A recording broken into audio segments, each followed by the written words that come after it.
2023 सालमा प्युठानको रसपुरकोटमा जन्मिनुभएका प्राध्यापक डाक्टर गोविन्दराज पोखरेल फागुन 21 गते हुने चुनावमा नेपाली कांग्रेसबाट प्रतिनिधि सभा सदस्यका लागि उम्मेद्वार बन्नु भएको छ। 2068 सालदेखि प्राध्यापक संघमा संगठित हुनुभएका पोखरेल 2074 यता सक्रिय राजनीतिमा हुनुहुन्छ। वैकल्पिक ऊर्जा प्रवर्धन केन्द्रको कार्यकारी निर्देशक, राष्ट्रिय योजना आयोगको उपाध्यक्ष र 2072 को भूकम्पपछि बनेको राष्ट्रिय पुनर्निर्माण प्राधिकरणको प्रमुख कार्यकारी अधिकृत समेत बन्नुभएका पोखरेल 2074 को निर्वाचनमा वाम गठबन्धनका उम्मेद्वार दुर्गा पौडेलसँग पराजित हुनुभएको थियो। आजको कार्यक्रम संवादका लागि उपस्थित हुनुहुन्छ प्रतिनिधि सभाका लागि नेपाली कांग्रेसका उम्मेद्वार गोविन्दराज पोखरेल।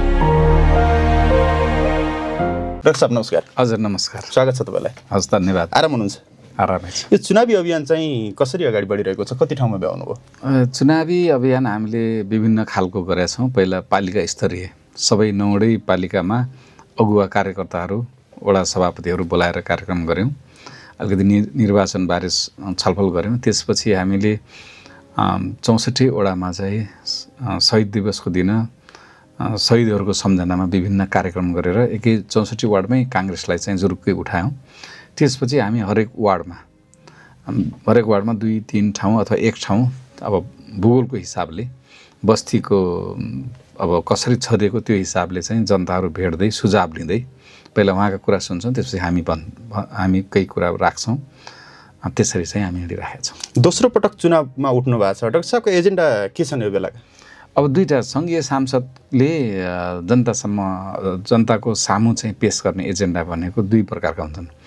एउटा त अब जनताले सबैले त्यो कुरा नबुझ्न सक्छन्। सङ्घीय सांसदको मुख्य भूमिका भनेको यो देशमा भएका, विशेष गरी मेरो आफ्नो विषयसँग सम्बन्धित भए पनि यो आर्थिक विकास र पूर्वाधार विकासका जुन समस्या छन् तिनलाई सम्बोधन गर्नुपर्ने खालको जुन नीतिगत कानुनी प्रक्रियाहरू जुन संसदले सुधार गर्नुपर्ने हो अथवा त्यसलाई चाहिँ नयाँ ल्याउनु पर्ने, त्यतातिर बढी ध्यान दिनुपर्छ, जसले गर्दाखेरि नेपालमा लगानीको माहौल सिर्जना होस्, रोजगारीका अवसरहरू सिर्जना हुन् र नेपालले आफैले ल्याएका विभिन्न आयोजना परियोजनाहरू समयमा सम्पन्न हुन्।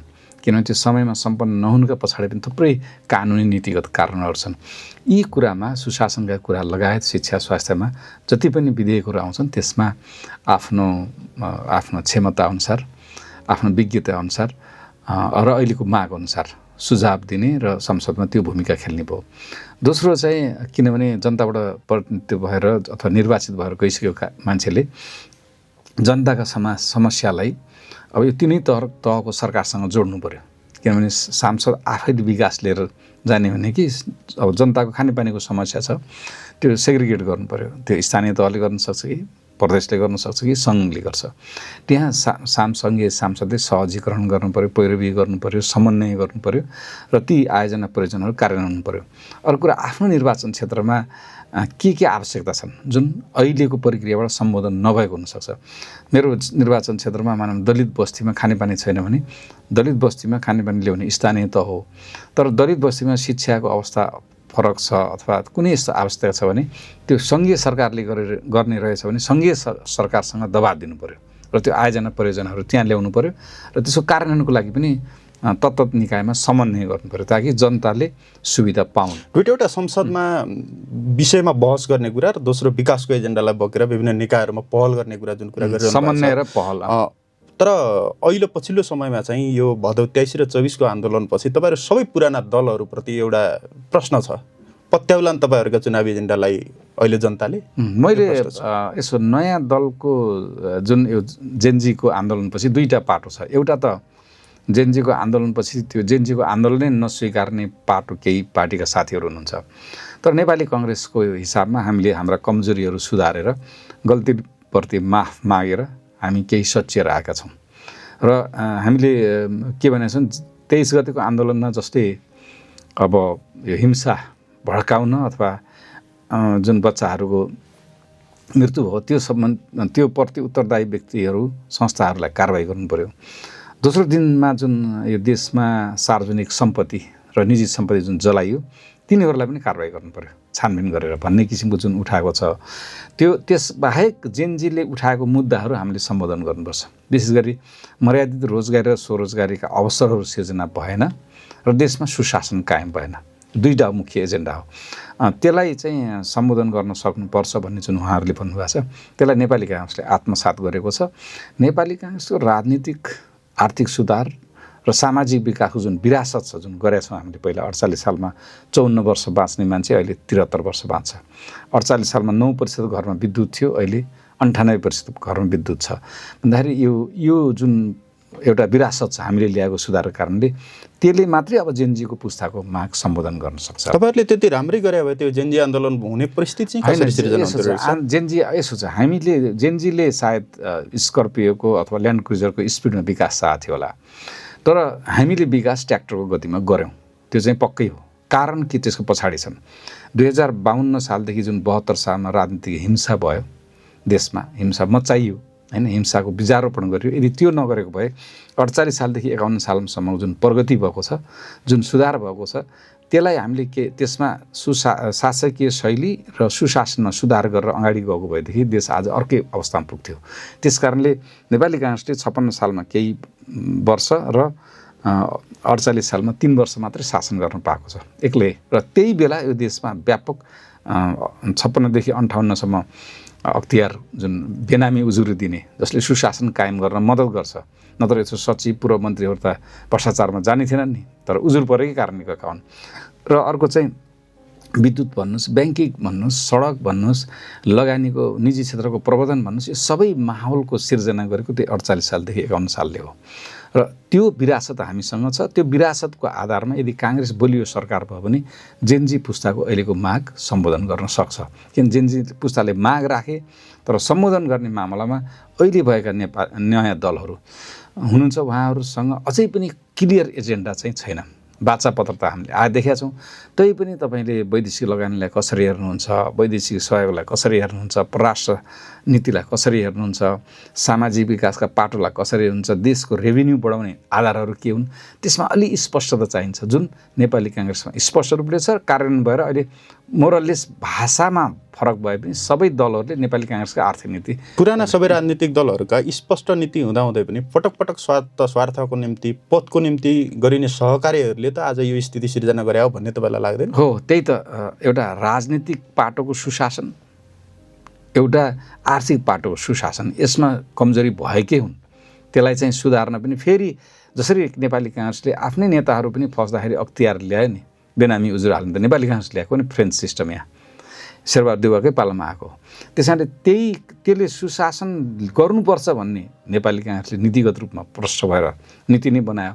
तर त्यसको कार्यान्वयनको बाटोमा केही अब सत्तामुखी भएर केही हाम्रा कमजोरी भएका छन्, जसको लागि हामीले माफी पनि मागेका छौँ। र कसरी सच्याएर जान्छ भनेर अहिले हाम्रो जुन 10 मुदे प्रतिबद्ध छ त्यसले जनाएको पनि छ। त्यसो भएर यो जेनजीको आन्दोलन जुन मर्यादित रोजगारी अथवा स्वरोजगार हुने माहौल सिर्जना गर्नुपर्ने र सुशासन कायम गर्नुपर्ने, उहाँहरूको माग यति नै हो। यो पाटोको सम्बोधन गर्न सक्ने ऐतिहासिक विरासत नेपाली काङ्ग्रेसमा छ, भलै केही गल्ती भयो होलान्। त्यस कारणले अरू दलमा त्यस्तो देखिएको छैन। नयाँ दलहरू उहाँ त अनुभव हासिल गर्दै हुनुहुन्छ, सिक्दै हुनुहुन्छ, किन यो बहुदलीय व्यवस्थाको लागि नेपाली काङ्ग्रेसले लडेको हो। नेपाली काङ्ग्रेसले अरू दल त जति सक्दो उति बलिया हुन्, अलि पारदर्शी हुन्, प्रतिस्पर्धा बढाउन् भन्ने चाहन्छ, किनभने एउटा दल त चाहँदैन, न त पञ्चायतै थियो। त्यस कारणले दलहरू आउनु, दलहरूले आफ्नो एजेन्डा राख्नु ठिक हो।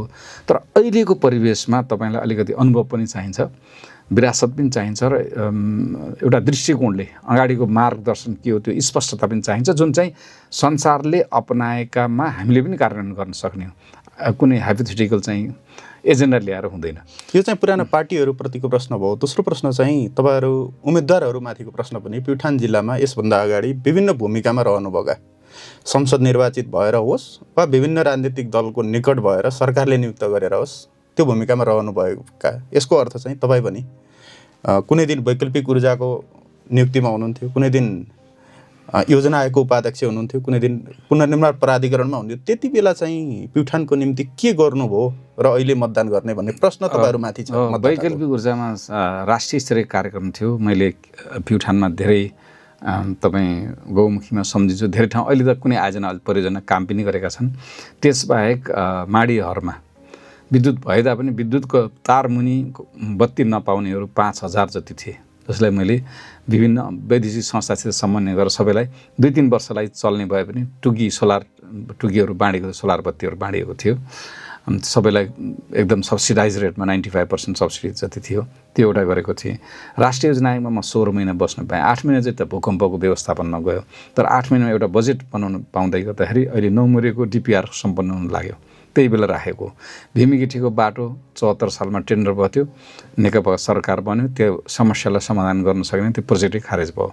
स्वर्गद्वारीमा तपाईँले होम गर्ने जुन एउटा बलिरहेछ हाम्रो दियो, त्यो ठाउँमा गजब एउटा भवन छ जहाँ छुवाछुत मुक्त छ। अहिले छुवाछुत हुँदैन त्यहाँ चाहिँ, कुनै जात किनै जुन पूजा गर्ने ब्राह्मण मात्रै बस्छन्, बाहिर सबैलाई एलाउ छ र सुन्दर पनि छ पहिलेभन्दा। त्यसले गर्दाखेरि अहिले एट्र्याक्सन पनि बढेको छ। र त्यति बेला चाहिँ उत्तर दक्षिण बग्ने 7वटा नदीलाई तटबन्धको खाका कोरिएको थियो, त्यसमा झिमरुक थियो, त्यसै 2 करोड बजेट राखेर सुरु गरेको थियो र पछि त्यो हटाइयो। त्यस कारणले यहाँ चाहिँ र थुप्रै यो कृषि उत्पादनलाई बजारसँग जोड्नलाई करिब 42वटा सडकको खाका गरिएको थियो ताकि गाउँको आलु अदुवा उत्पादन चाहिँ बजारमा आओस् भनेर। छोटो समयमा हामीले त यो पुलहरू हेर्नुहोस्, अहिले हरेक खोलामा पुल थिए। दुर्भाग्यवश माडी खोलामा पनि थुप्रै DPR थियो, कार्यान्वयनमा जान सकेनन्, केही गए। तर योजना राख्ने हिसाबले प्युठानलाई अलिकति सहज बनाउनुपर्छ भनेर राखिएको थियो। तर अब हामी सत्ता अर्को सरकार आइसकेपछि हामी बाहिर गयौँ, तर कार्यान्वयनको पाटो चाहिँ निर्वाचित सांसदहरूले समन्वय गर्नुपर्थ्यो, सहजीकरण गर्नुपर्थ्यो। त्यो मैले प्रयास गरेँ। 74 सालमा म सांसद निर्वाचित हुन सकिनँ, तैपनि मैले पछि पहल गरेर केही पुलहरू बनेका थिएँ। मेरो आफ्नो व्यक्तिगत पहलहरूमा सम्पन्न नभएका पुलहरूमा बजेटको अभाव थियो, म आफै सहजीकरण बजेट ल्याएर लाखाचौरको, क्वाडी खैराको, कैरन सराङ बेसीको र रजवाराको यी पुलहरू पछि बनेका हुन्। सम्पन्न पैसा नभएर सम्पन्न हुन सकेका थिएनन्। त्यस कारणले छोटो समयमा म योजना आयोगको उपाध्यक्ष हुँदाखेरि यो जिल्लालाई केही अलि वृहत रूपले खाका गरेर अगाडि बढौँ। प्युठान रिङ रोड 67 किलोमिटरको थियो, 5 करोड बजेट थियो। अब खैरादेखि प्युठान भयो, बाँकी पछि त्यो सडकै हट्यो, नत्र भने गजब सुन्दर एउटा प्युठानी रिङ रोड हुन्थ्यो। यो फाँट बस्थ्यो, माथिबाट चाहिँ पिच बाटो र खानेपानी भएपछि मान्छेहरू डाँडामा पनि बस्छन् हैन। त्यो एउटा खाका कोरिएको थियो, तर आफू त्यहाँ निरन्तर हुन नपाएको कारणले गर्दाखेरि कोही कार्यान्वयन भए, कोही अर्ध कार्यान्वयन भए।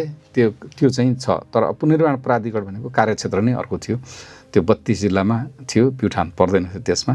त्यस कारण त्यति बेला चाहिँ प्युठानमा हाम्रो कार्यक्रमै नभएको हुनाले केही गर्न चाहिँ नपाएको हो। नत्र भने मैले दाबीका साथ भन्छु, जुन खाका कुरिएको थियो त्यो खाकाले प्युठानलाई चाहिँ राम्रै गर्थ्यो। तपाईँले जति पनि योजनाहरूको नाम लिनु भएको छ, त्यसबाहेक अरू योजना पनि प्युठान मलपत्र छन्। 30औं वर्षभन्दा अगाडिदेखि सुरु भएको सारीको कुलो अहिले पनि अल्पत्र अवस्थामा छ। एउटा पुस्ताको उमेर गइसक्यो। धेरै पुलहरू अहिले पनि प्युठानमा निर्माणाधीन अवस्थामा, अल्पत्र अवस्थामै छन्। तपाईँले भन्नुभएको 9 मुरे जलविद्युत आयोजना पनि अहिले DPR बनेको छ भनिन्छ, तर त्यसले जनताको दैनिकमा छोएको छैन। यता हेर्नुहुन्छ भने जनताको जीविकोपार्जनमा समस्या छ, स्वास्थ्यको समस्या छ, शिक्षाको समस्या छ। यस्तो तपाईँहरूको विकासका एजेन्डाको कुराले जनतालाई हैरान पार्छ जस्तो लाग्दैन उम्मेदवारहरूलाई? लाग्छ। तर के भने तपाईँले छोटो समयमा केही खाका प्रस्तुत गरियो, आफू पदमा पछि निर्वाचित भएर जाने जुन जनप्रतिनिधि हुन्छ उहाँहरूले समन्वय सहजीकरण गर्नुपर्थ्यो। त्यो चाहिँ कम देखियो। गर्नुभयो अथवा सफल हुने त्यो थाहा भएन, किनभने तर त्यो कामहरू सम्पन्न हुन सकेन। एउटा त्यो तपाईँले जुन लुङ्ग्रीमाडीको सिँचाइ योजना हुन्छ, सायद नेपालमा अहिले सबैले चिनेको नाम मित्र बराल, जुन टनलिङको एक्सपर्ट हुनुहुन्छ सिँचाइका, भेरी बबई यता पूर्व सुनकोशी मेरिन्डाको, उहाँलाई प्युठानमा अनुरोध गरेर लिएर आएको 1 वर्ष मैले कि हाम्रो लुङ्ग्रीमाडीको सिँचाइ योजनालाई सम्पन्न गरिदिनु पर्यो भनेर बजेट पनि राम्रै ल्याएर राखेर ल्याएको थियो। तर उहाँले पनि के भन्नु, यो चाहिँ डिजाइनै फल्ट छ, लुङ्ग्रीमाडीको आयोजनालाई गर्न अर्कै हिसाबले जानुपर्छ, त्यो चाहिँ डिजाइनै कमजोर छ, त्यो हिसाबले त्यहाँ पानी आउन सक्दैन भन्ने उहाँको पनि कन्क्लुजन थियो। उहाँको निष्कर्ष यो आयोजनालाई यसरी जान सक्दैन, अरू विकल्प सोच्नुपर्छ भन्नुभयो। त्यसैले मैले त्यो यो पछिल्ला जुन मेरो पालामा राखिएका आयोजनाहरू अधुरा छन्। मैले अघि भने केही पुलको नामले तिनी त सम्पन्न हुन पहल गरियो हैन, तर बाँकी आयोजना चाहिँ अब आफू सरकारमा नभएपछि त्यति पहल गर्दा पनि सबै गर्न सकिएन। र मैले अहिले पनि यो जेएनजीको आन्दोलनपछि बनेको सरकारमा पहल गर्दाखेरि एउटा भिङ्ग्रीको बाहेक अरू कन्ट्र्याक्टरहरूले अब हामी बनाउँछौँ भनेर आउनु भएको छ, किनभने सरकारी सहजीकरण माहौल बनाउँदाखेरि त्यसरी चाहिँ त्यो बाटो चाहिँ ती पुलहरू अब बन्छन्। अब भिङ्ग्रीको पुल चाहिँ अझै जुन निर्माण व्यवसायी छन् उहाँलाई चाहिँ सरकारले सायद अब खारेज गरेर अर्को ल्यायो भने मात्रै बन्ला। यो पछिल्लो समयमा गरिएको सहजीकरण हो त्यो चाहिँ। तपाईँहरूले जुन योजना ठुल्ठुला योजनाहरूको मात्रै कुरा गरिराख्नु भएको छ, हाम्रो यो कार्यक्रम धेरै विदेशबाट पनि हेर्नुहुन्छ। रोजगारीको सिलसिलामा धेरै नागरिकहरू विदेश हुनुहुन्छ। हामी स्वदेश फर्किने योजनाहरू चाहिँ उम्मेदवारहरूका किन आउँदैनन्? म भन्दैछु तपाईँले बल्ल भन्ने प्रश्न छ। तपाईँले भर्खरै सोध्नुभयो वाइ नेसन्स फेल भन्ने एउटा किताब छ, राष्ट्रहरू किन असफल हुन्छ, नोबेल पुरस्कार पनि पायो। मुख्य कुरा के भने युवामा यदि तपाईँको सृजनशीलता छ, उद्यमशीलता छ, होइन, लगनशीलता छ, उसले केही गर्न खोज्छ, मेहनती छ भने चाहिँ त्यो मान्छेलाई अब फक्रिने फस्टाउने माहौल सिर्जना नीतिले गर्ने हो, कानुनले गर्ने हो र क्षमताले गर्ने हो। नीति कानुन त सँगै सांसदले गएर त्यहाँ पैरवी गर्ने, पहल गर्ने, त्यसमा लड्ने हो, त्यो बनाउने हो। अब यो जुन हामीले यहाँ चाहिँ सहजीकरण गर्ने जुन क्षमता विकासको लागि म अब गर्न नसकेको कुरा त किन भनौँ, तपाईँले 72 सालमा हामीले इजिप्ट सरकारबाट एउटा यहाँ क्षमता विकास गर्ने एउटा इन्स्टिट्युट स्थापना गरौँ भनेर पहल गरेको थियौँ। तर भूकम्प आएपछि त्यो रकम सबै अन्यत्र गयो। हामीले प्युठानमा अहिले पनि हेर्ने 42% हाम्रा छोराछोरी नाति नातिनाहरू 8 कक्षा पनि उत्तीर्ण नगर्दा रहेछन् प्युठानमा। अनि झन्नै आधा जनसङ्ख्या एसएलसीभन्दा बढी पास नहुने, ड्रप आउट रहेछ। त्यो भनेको दुर्गममा भएका दलित, जनजाति, उच्च जातका पनि गरिबको छोराछोरी रहेछन्। तिनीहरूले अब जिन्दगी कसरी बिताउने त? तपाईँको हातमा सिपै छैन भने जिन्दगी कसरी बिताउनुहुन्छ? त्यसो भएर ती मान्छेहरूलाई मैले एउटा उदाहरण मात्र दिन्छु, यहाँ पटक पटक मैले भनिरहेको छु। तपाईँले यहाँ अहिले बजारमा घुम्नुभयो भने केही युवाहरू सिप सिकेर एकदम आफै आत्मनिर्भर भएका छन्। त्यस कारणले हामीले यस्तो खालको सिप दिनु पऱ्यो जसले बजारले मागेको छ। बजारले मागेको छ, रोजगारीका लागि मागेको छ अथवा स्वरोजगारीका लागि मागेको छ, होइन। छन्, थुप्रै छन्। अहिले हेर्नुहोस् न, नेपालमा प्लम्बर, क्वालिटीको प्लम्बिङ ट्रेनिङ नभएर एउटा प्लम्बर तपाईँको घरमा आयो भने तपाईँले 1000 रुपियाँ दिनुहुन्छ, डाक्टर कहाँ गयो भने 650-700 दे पुग्छ। भनेपछि डाक्टरभन्दा प्लम्बर महँगो भएको छ। कारण किन? तपाईँले धेरै गुणस्तरीय प्लम्बर, त्यो सर्टिफिकेटको लागि होइन, उत्पादन गऱ्यो भने सायद त्यो कम्पिटिटिभ भएर धेरैले अवसर पाउँथ्यो होला। एउटा उदाहरण मात्र दिएको। त्यही भएर हामीले चाहिँ प्युठानमा युवा क्षमता विकास अभियान नचलाएसम्म यो रोजगारी अथवा स्वरोजगारीको समस्या समाधान हुँदैन। यदि हामीले कम्तीमा कोही 30,000 देखि 50,000सम्म महिनामा कमाएपछि म विदेश जान्न भन्छ भने त्यस्तो मान्छेलाई यहाँ कमाउने जागिर मात्रै होइन, स्वरोजगारी पनि। भर्खरै मैले धेरै युवाहरूलाई भेटेको छु। स्वरोजगारी हुन सक्ने क्षमता, होइन, र त्यसलाई पहल गर्ने विभिन्न किसिमको नीतिगत औजारहरू, त्यसलाई सब्सिडी हुन्छ कि त्यसलाई सफ्ट लोन हुन्छ कि ब्याङ्कबाट सहजीकरण हुन्छ, त्यो नीतिगत कुरामा सांसदले भूमिका खेल्न पर्यो। र यो दक्षता विकास अभियानमा प्युठानमा चलाउन त्यसको लागि सङ्घीय सरकार, प्रदेश सरकार र स्थानीय सरकारसँग समन्वय गरेर यदि कुनै बाह्य सहयोग हुन्छ भने त्यसलाई पनि समन्वय गरेर जिल्लामा त्यस्ता कार्यक्रम चलाउनको लागि पैरवी गर्ने, सहजीकरण र त्यस्तो कार्यक्रम लिएर आउने पनि सांसदको भूमिका हो। तर यी सबै तहका समन्वय गरेर मात्रै त्यो भयो भने हामीले यी जुन 42% जुन 8 कक्षा पनि पढ्दैनन् यी मान्छेहरूलाई त्यस्तो खालको तालिम दियौँ भने चाहे ऊ स्वदेशमै काम गरोस् अथवा विदेशमा कमसेकम बढी कमाउन सक्छ, होइन। यहाँको साधन स्रोत पनि प्रयोग हुन्छ। एउटा उदाहरण दिउँ, प्युठानको अदुवा चीनको अदुवाभन्दा 10 गुणा गुणस्तरीय रहेछ, त्यसमा पाउने एउटा तत्त्व। तर यो चाहिँ तालिम दियो भने यसलाई सुकाएर जुन गर्न विदेश पठाउन सकिन्छ, धेरै महँगोमा बिक्री हुँदो रहेछ।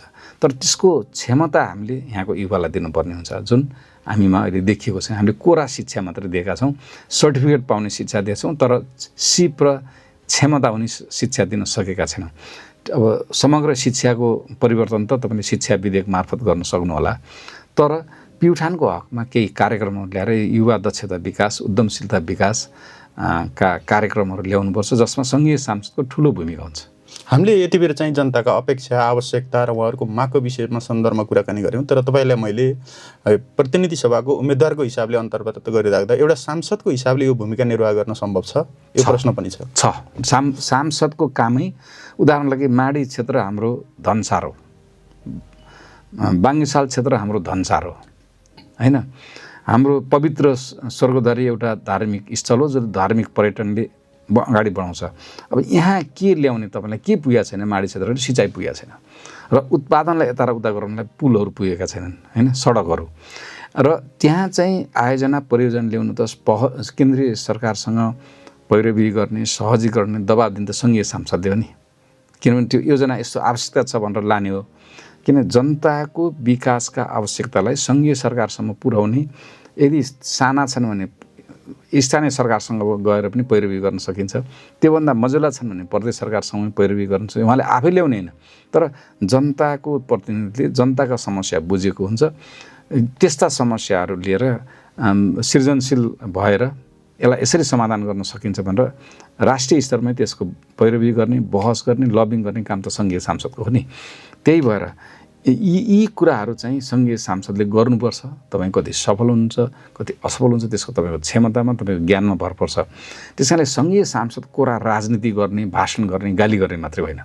त्यही भएर सङ्घीय सांसदले आफ्नो विषयमा दक्षता राखेर यसको लागि चाहिँ कहाँनिर कानुनी अप्ठ्यारो, जस्तै भिङ्ग्रीको पुल बनेन, कहाँनिर छ तपाईँले अब सार्वजनिक खरिद अनुसार तपाईँले कन्ट्र्याक्ट गर्नुभएको छ, अब त्यहाँ कहाँनिर समस्या छ सार्वजनिक खरिद ऐनमा, के कानुनी समस्याले पुल बन्न सकेन, अथवा कुन निकायबीच समन्वय नभएर त्यो पुल बन्न सकेन, अथवा सङ्घीय सरकारले समयमा बजेट नदिएर पुल बन्न सकेन, त्यसको समन्वय गर्ने, सहजीकरण गर्ने, त्यसको लागि दबाब दिने र त्यस्ता नीतिहरू चाहिँ ल्याउनुपर्छ भनेर संसदमा पैरवी गर्ने काम त सङ्घीय सांसदकै हो। अब म डाक्टर साहबलाई अलिकति फेरि अगाडि पनि आएको थियो विषय जेनजी आन्दोलनप्रति यहाँको धारणा के छ भन्ने प्रश्न जोड्न चाहन्छु। जेनजी आन्दोलन, म आन्दोलन भन्दा विद्रोह भन्छु। जेनजीको यो जेनजी विद्रोह हो। हाम्रा युवाले उनीहरूको आकाङ्क्षा अनुसार मैले अघि नै उदाहरण दिएँ, हामीले ट्र्याक्टरको गतिमा विकास गऱ्यौँ। विकास त गऱ्यौँ, मैले गरेन भन्दैन, किनभने 2048 सालमा 260 मेगावाट जलविद्युत भएको थियो, 260-300 हाराहारीको। अहिले 3500 मेगावाट छ होइन। त्यतिखेर 9% जनताले विद्युत पाउँथे, अहिले 98% जनताले विद्युत पाउँछन् होइन। यो त एउटा उदाहरण मात्रै हो। अस्ति म खुङ गाउँमा गएँ। खुङमा कार्यक्रम गर्दाखेरि त्यहाँ चाहिँ 4 जना वृद्धहरू आउनुभयो जो 85 वर्षभन्दा माथि हुनुहुन्थ्यो। अनि मैले उहाँलाई सोधेँ, तपाईँ 15 वर्ष गर्दाखेरि 84 गरेको गाउँमा कति हुन्थ्यो? त्यति बेला एउटा दुईवटा मात्रै हुन्थ्यो, अहिले त 10 भन्दा बढी छन् भन्नुभयो। यसको मतलब लङ्गेभिटी, आयु त बढेको छ नि। त्यो त पक्कै पनि नदेखिने सामाजिक स्वास्थ्य क्षेत्रमा गरेको विकासको कारणले हो नि। त्यो देखिँदैन। बाटो बनेको देखिन्छ, एयरपोर्ट बनेको देखिन्छ, विद्युतीय प्रसारण लाइन बनेको देखिन्छ, तर मान्छेको 48 सालमा 54 वर्ष बाँच्ने नेपाली अहिले 73 बाँच्ने त त्यो मान्छेलाई मात्र थाहा छ नि। अहिलेको जेनजीले सायद त्यो देख्नु भएन होला, तर जेनजीले उठाएको माग जायज छ। उहाँहरूले यो विकासको गति कम भयो र सुशासनको पाटो चाहिँ यो लेट लुज भयो भन्छ अङ्ग्रेजीमा होइन। यो चाहिँ छाडापन भयो होइन। यहाँ चाहिँ तपाईँले यो शासकीय शैली यसरी गरियो, सत्ता यसरी कब्जा गरियो कि राजनीति गर्ने नेतृत्वले, केहीले, सबैले होइन, आफ्नो परिवार र आफ्नो समूह मात्रै हेरे भन्ने चाहिँ जुन उहाँहरूको माग छ त्यो सही हो। त्यस कारणले हामीले उहाँहरूलाई यो देशमै कम्तीमा पनि मैले भने 30-40 हजार कमाउन सकेर अब बाध्यतावश विदेश जान नपरोस्। अब धेरै कमाउन त मान्छे विदेश जान सक्छन्, अमेरिकनहरू पनि साउदी अरेबियातिर आएर होइन, कतारतिर आएर कमाउँछन्, तर एउटा बेसिक मिनिममको लागि त्यो माहौल रोजगारीबाट हुन्छ अथवा स्वरोजगारी, त्यो चाहिँ सिर्जना गर्ने खालको नीतिगत सुधार, शासकीय शैली, सुशासनको पाटोहरू कायम गर्ने सरकारको कर्तव्य हो। त्यसमा हामी केही थोरै असफल भएका पनि हौँ, किनभने एउटा विकास के हुन्छ भने रोजगारीको अवसर सिर्जना गर्ने विकास हुन्छ। एउटा विकास त हुन्छ तर रोजगारीको अवसर सिर्जना गर्दैन। सायद विकास त भयो, गति कम भए पनि त्यसले रोजगारीको अवसर धेरै सिर्जना गर्न सकेन। त्यही भएर उहाँहरूको माग, जेनजीको विद्रोह जायज छ।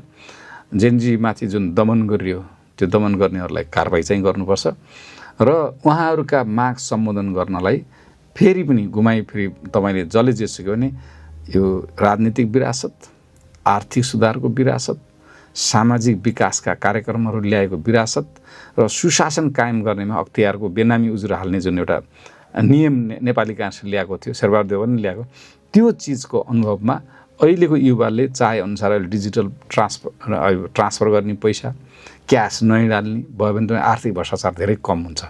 हरेक चिज डिजिटली ट्रान्सफर गरेर तपाईँले ब्याङ्कमा पैसा राख्नुपर्छ, क्यासै नचल्ने सिस्टम गराइदिउँ न हामीले। त्यो भएपछि त आर्थिक सुशासन त धेरै होला, जिरो त हुन्न, तर धेरै तरहले त्यसमा चाहिँ कन्ट्रोल गर्न सकिन्छ। अब यता नीतिगत सुधार गरेर धेरैचोटि प्रधानमन्त्री हुन नपाउने, धेरैचोटि मन्त्री हुन नपाउने, निर्वाचन प्रणालीमा सुधार गर्ने ताकि निर्वाचनमा खर्च धेरै गर्न नपरोस्, यी सबैको अनुभव भएको गर्न सक्ने पार्टी नेपाली काङ्ग्रेस हो।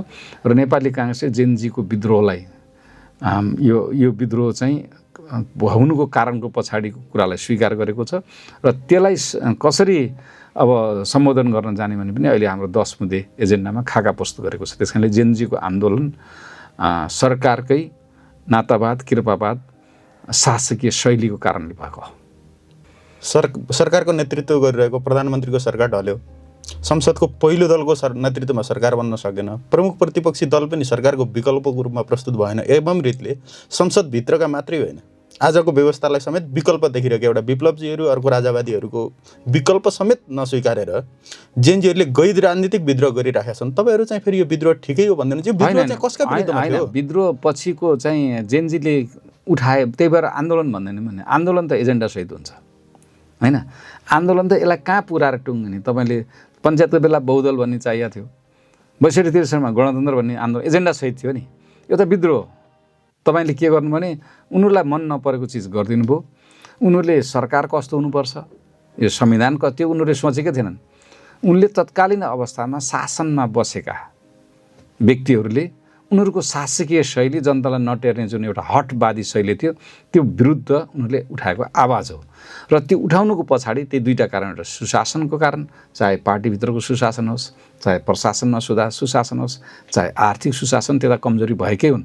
अब दोस्रो कुरो चाहिँ उनीहरूको एक्सपेक्टेसन, अब नेताहरू चाहिँ ल्याभिसली एकदम कम्फर्टेबल हिसाबले लाइफ बाँच्ने, अब एउटा आइटी कम्पनी अथवा एउटा पाउरोटी कम्पनी अथवा एउटा कफी कम्पनी खोलेर काम गर्छ भन्ने युवालाई त्यो किसिमको नीतिगतमा स्पष्टता नहुने, प्रक्रियामा बाधा अडचन जुन सिर्जना गर्ने भयो, त्यसले गर्दाखेरि युवा विद्रोह भएको र त्यो विद्रोह हुनुको पछाडिको कारण सही थिए। तर त्यो युवाको विद्रोह आन्दोलन थिएन। आन्दोलनले त माग राख्छ। उनीहरूको दुईवटा चिज, फ्रस्ट्रेसन, निराशा त्यति मात्रै थियो हैन। सामाजिक सञ्जाल बन्द गर्यो, हामीले तिमीहरूलाई आलोचना गर्न पाएनौँ, त्यही शासकीय शैली र तपाईँको सुशासनमा कमजोरी ल केही गरेर खान्छु भन्ने मान्छेलाई चाहिँ विभिन्न बाधा अडचन भएको कारणले विद्रोह थियो। यो कुनै सत्ता परिवर्तनको लागि, कुनै व्यवस्था परिवर्तनको लागि थिएन।